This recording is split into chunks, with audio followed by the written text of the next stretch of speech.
Rabbi Haley Goldstein of Base Ithaca, a project of Cornell Hillel. Yeral Osorto, vicar at St. Luke Lutheran Church. I'm the Reverend Megan Castellan from St. John's Episcopal Church in Ithaca. Lauren Goldberg, Max Kassler, Cantor Abby Lyons, Ithaca College Hillel. I am Reverend Margaret Weiss, and I serve as the minister of the First Unitarian Society of Ithaca. I'm Rabbi Rachel Safman from Temple Beth El. I am Father Joe Marcoux, pastor of St. Catherine of Siena Roman Catholic Church. Hi, my name is Reverend Dr. David Caden. I'm the minister at the First Congregational Church here in Ithaca. I'm Lisa P. Christian, the executive director of Community Faith Partners. Reverend Teresa Sivers, senior pastor at St. Paul's United Methodist Church. Rabbi Suzanne Brody, Temple Bethel. I'm Debbie Bennett Reynolds, pastor of First Baptist Church in Ithaca. I'm Mahmoud Burton from the Al Huda Islamic Center in Ithaca Muslim Community. I'm Naomi Walensky, education director at Congregation Tikkun V'Or. Reverend Tim Dean, Hospital Chapter. Schillenbach, I'm from the Religious Society of Friends. I'm Eric Clay, founder of Shared Journeys. I'm the Reverend Kirianne Weaver from the First Presbyterian Church of Ithaca. Rabbi Ari Weiss, executive director, Cornell Hillel. Dr. King once stated that we must learn to live together as brothers and sisters, or perish together as fools. Mi yemar didama didach sumek tefei. Who's to say that your blood is redder than anyone else's? Babylonian Talmud, Tractate Sanhedrin 74a.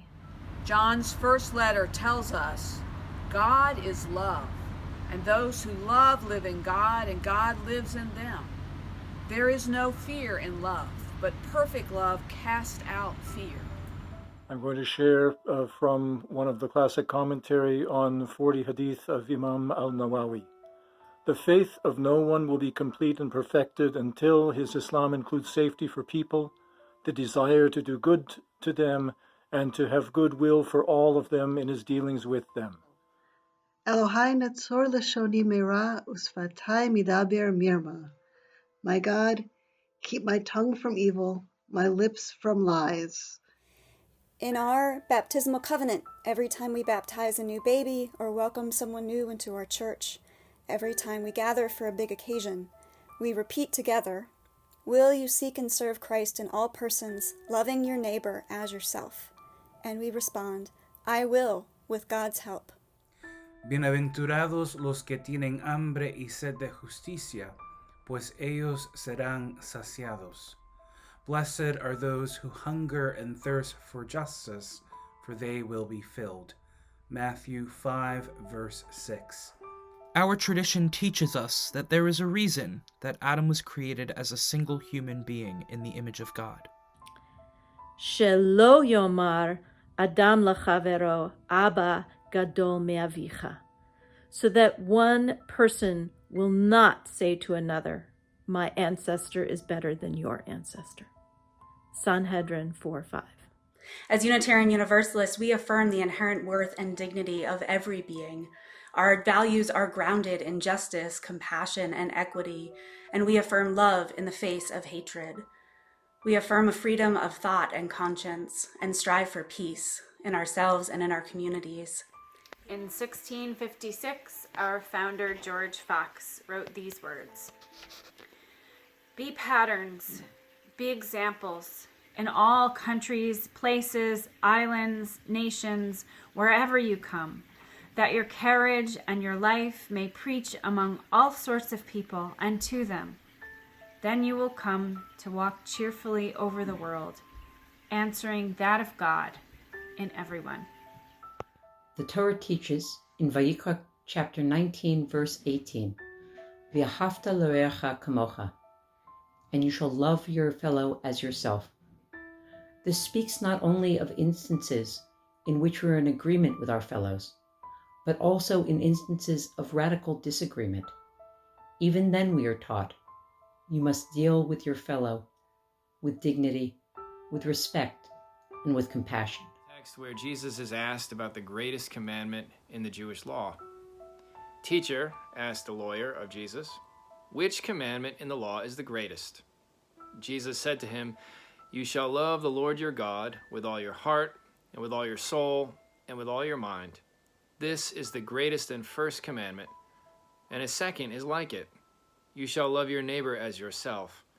On these two commandments hang all the law and the prophets." I am reading today from 1 John chapter 4, verses 7 and 8, from the New Revised Standard Version of the Bible.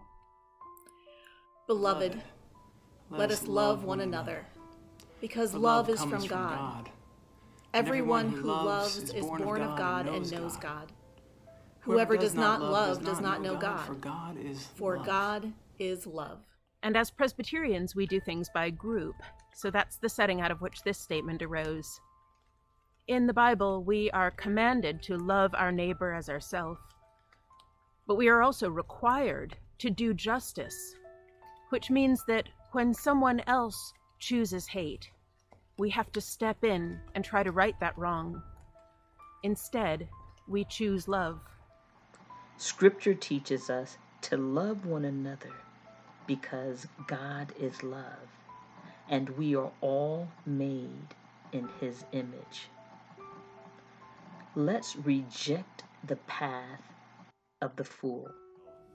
Hillel the elder said, "What is hateful to you, do not do unto others. That is the whole Torah. The rest is explanation. Go and learn." The founder of my tradition offered a different vision. We make lives worth living when we empower each other. Empowerment requires freedom from fear of death or prejudice. We thrive through equality and freedom, free speech, religion, and association. When Jesus walked on this planet, he encountered many angry, hurtful, fearful, wounded, and broken people. And his response to them was love, compassion, mercy, and forgiveness. And he invited them to change their behavior as well. And he asked his disciples to do the same. Do not hate your kinsfolk in your heart. Reason frankly with your neighbor, so you will not share in their guilt. Do not seek revenge or bear a grudge among your people, but love your neighbor as yourself. Leviticus 19, verses 17 to 18. Hate has no home here. Hate has no home here. Hate has no home here. Hate has no home here. Hate has no home here. Hate has no home here. Hate has no home here. Hate has no home here. Hate has no home here. Hate has no home here. Hate has no home here. Hate has no home here. Hate has no home here. Hate has no home here. Hate has no home here. Hate that kills or denies has no home here. Hate has no home here. Hate has no home here. Hate has no home here.